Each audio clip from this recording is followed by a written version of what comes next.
तो ये व्लॉग मैं वहीं से शुरू कर रही हूँ जहाँ से मैंने ख़त्म किया था। जैसे मैंने बताया कि लास्ट व्लॉग में वो हमारा लास्ट डे था और नेक्स्ट डे टाइम से पहले ये लियामत हमें ड्रॉप करने जा रहे हैं। और इसलिए हम जल्दी जा रहे हैं क्योंकि सर्दियाँ बढ़ गई हैं और अब बहुत ज़्यादा फॉगी होने लगा है वेदर। और अगर हम अपने एग्जैक्ट टाइम के हिसाब से जाएंगे तो रिटर्न में अली अहमद को बहुत ज़्यादा फॉग मिलेगा और फॉग में तो बिल्कुल गाड़ी चलाना कितना रिस्की है। और इस टाइम हम गंगा रिवर का ब्रिज क्रॉस कर रहे हैं। तो मैं फवाज को वही दिखा रही थी क्योंकि सिंगापुर में एक जगह पर गंगा रिवर के बारे में फवाज ने बोर्ड में पढ़ा था। So I was just connecting him. सो पूरे 3.5 आवर की जर्नी कर कर हम अपने गांव से लखनऊ एयरपोर्ट पहुंच गए हैं and Ali Ahmed is on duty. वही मुझे ड्रॉप करने आए थे एयरपोर्ट और अली अहमद ने मुझे 2 घंटे पहले ड्रॉप कर दिया था क्योंकि रिटर्न में अली अहमद को बहुत ज़्यादा फॉग मिलने वाला था। तो अली अहमद ने कहा अभी आपको मैं पहले ड्रॉप कर देता हूँ। आप देखें मेरे पीछे कितना फॉगी वेदर है और इस वक्त टाइम सिर्फ 6 बज रहे हैं और अली अहमद को रात में ही ड्राइविंग करनी है, फिर वही 3.5 घंटे की जर्नी। तो मैंने सोचा ठीक है, अच्छा होगा कि मैं पहले ही चली जाती हूँ। और कार में भी हमने काफ़ी अच्छी नैप ले ही ली थी। अली अहमद अभी रुकेंगे। अली अहमद इंशाल्लाह नेक्स्ट ईयर आने वाले हैं यानी जनवरी में। अच्छा, मैंने बहुत अच्छे से अपनी पैकिंग कर ली है, लेकिन अगर मेरी बात कोई आने वाला हो तो मैं एकदम रिलैक्स रहती हूँ कि जो भी मेरा छूटा हुआ सामान है वो अली अहमद से आ जाएगा।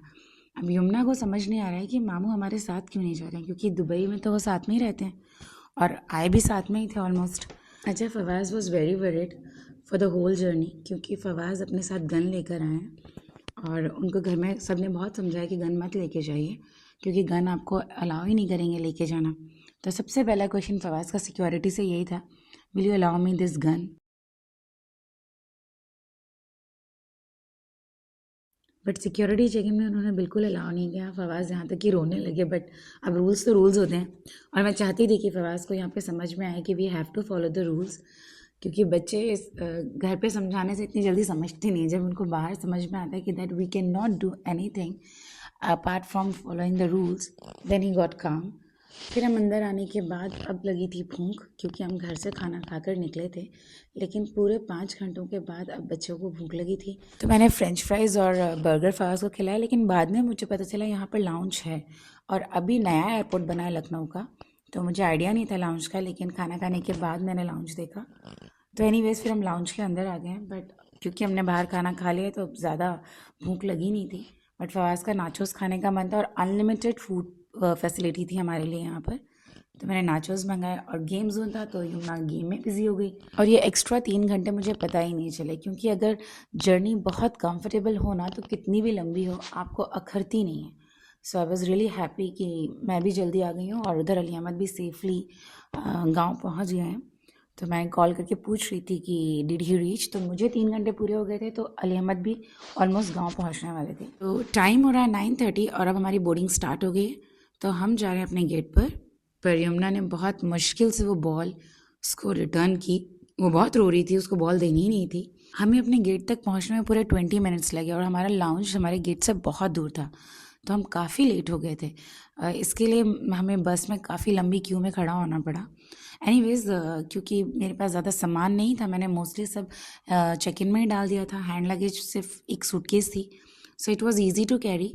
और यमुना और फवाज भी एक्टिव ही थे। बच्चे जब नींद में हों तब थोड़ी मुश्किल होती है। खैर हमारी फ़्लाइट सामने ही थी। जैसे कि मैंने आपको बताया, आते वक्त भी यही फॉर्मेलिटीज़ इंडिगो वाले करते हैं। सामने ही एयरलाइन होती है लेकिन उसके बाद भी वो आपको बस से लेकर जाते हैं। और लखनऊ एयरपोर्ट की एक चीज़ मुझे नहीं अच्छी लगती, वो ये कि एयर ब्रिज नहीं होता है यहाँ पे। मोस्टली फ़्लाइट्स में आपको इसी तरह जाना पड़ता है। एयर ब्रिज हो तो it is very convenient to move. खैर क्योंकि ठंड थी इसलिए मुझे थोड़ा सा चैलेंजिंग लगा, बट एनीवेज अगेन मुझे बहुत लास्ट में सीट मिली। But the best part was हमारी जो सीट थी वो पीछे के डोर से बहुत नियर बाय थी, तो हम इजीली बोर्ड हो गए। और बोर्डिंग करते ही बच्चे एकदम नींद में थे। मैंने उनको बोला आप सो जाओ क्योंकि हम जल्दी ही लैंड हो जाएंगे। और देखें 3.5 आवर की जर्नी करने के बाद अल्हम्दुलिल्लाह वी सेफली रीच दुबई। और देखें कितना अच्छा होता है एयर ब्रिज। जब वहाँ पे एयर ब्रिज नहीं था तो मुझे बहुत इनकन्वीनियंट था, बट यहाँ आते हम शारजा एयरपोर्ट पे लैंड हुए हैं और दानिश हमारा वेट कर रहे हैं बाहर। He is very excited to see his children. और फवाज भी बहुत खुश हैं क्योंकि Fawaz still have 20 days vacation here, क्योंकि वो जो गांव में उन्होंने दिन गुजारे उस वक्त उनके स्कूल थे, तो मैं लीव एप्लीकेशन देकर आई थी। And Fawaz is very happy that still he has 20 days of leave so that he can enjoy Dubai weather.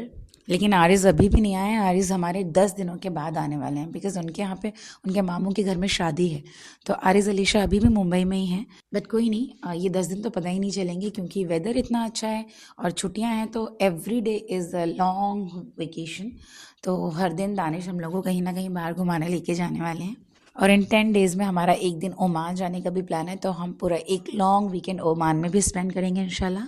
तो बच्चे अब एक्टिव हो गए हैं अल्हम्दुलिल्लाह। मैंने स्ट्रोलर ले ली थी यहीं से, तो मुझे ज़्यादा मुश्किल नहीं हुई। So Fawaz was pulling suitcase and I was holding Yamuna in the stroller, तो मुझे ज़्यादा परेशानी भी नहीं हुई। लेकिन मेरा लगेज बहुत लेट आया, सारे सूटकेस अलग अलग टाइम पे और मेरे 3 लगेज थे। तो अल्हम्दुलिल्लाह जर्नी इतनी इजी थी। देखिए मेरा ये गोल्डन कलर का मेरा ही सूटकेस है और ये ग्रे है और एक कार्टन भी था हमारा। हम पूरे 35 मिनट्स तक यहाँ खड़े रहे। फाइनली अपना लगेज लेकर अब हम निकलेंगे और दानिश बहुत पहले ही आ गए थे। तो और एक चीज़ मेरे साथ ये ट्रेजेडी हुई कि I lost my Dubai SIM, so I couldn't contact Danish, but मैंने उनको पूरी डिटेल्स दे ही दी थी कि मैं कितने बजे लैंड होने वाली हूँ।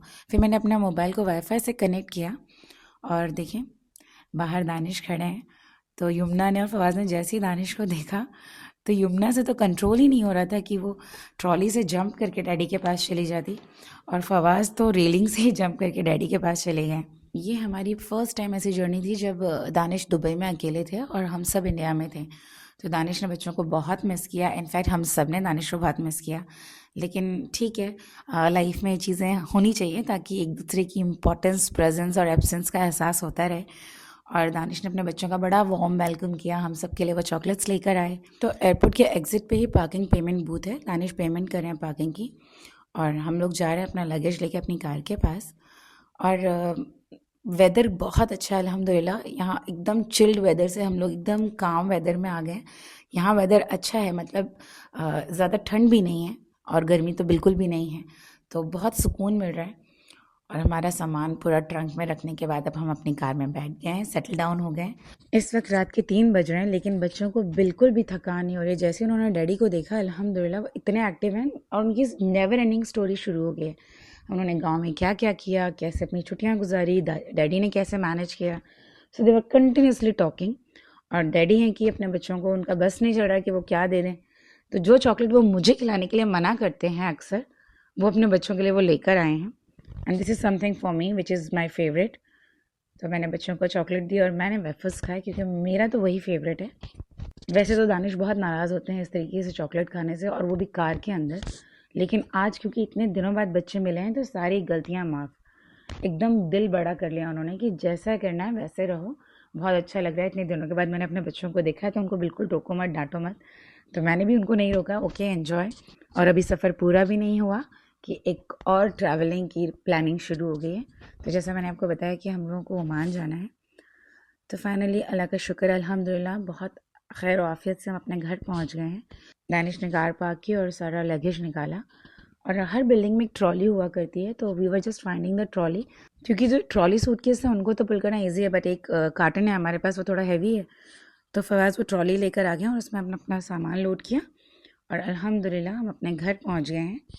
और अब यहाँ आने के बाद जो सबसे पहले मुझे काम करना है, सिम लेनी है, because I lost my SIM. मेरा नंबर तो वही रहेगा, बस मुझे ई सिम करवा लेना है। तो अब मैं फ़िज़िकल सिम रखूँगी ही नहीं। ये ट्रैवलिंग में सिम निकालने और डालने में ना सिम का बहुत नुकसान हो जाता है। So e SIM is the safest option, और मैं सुबह जाकर सबसे पहले अपने सिम को कन्वर्ट करवा लूँगी। घर पहुँचते पहुँचते 4 बज गए, क्योंकि शारजा से दुबई वैसे तो ट्रैफिक बिल्कुल भी नहीं थी, क्योंकि सुबह रात के 4 बज रहे हैं, या आप सुबह के 4 कह लें।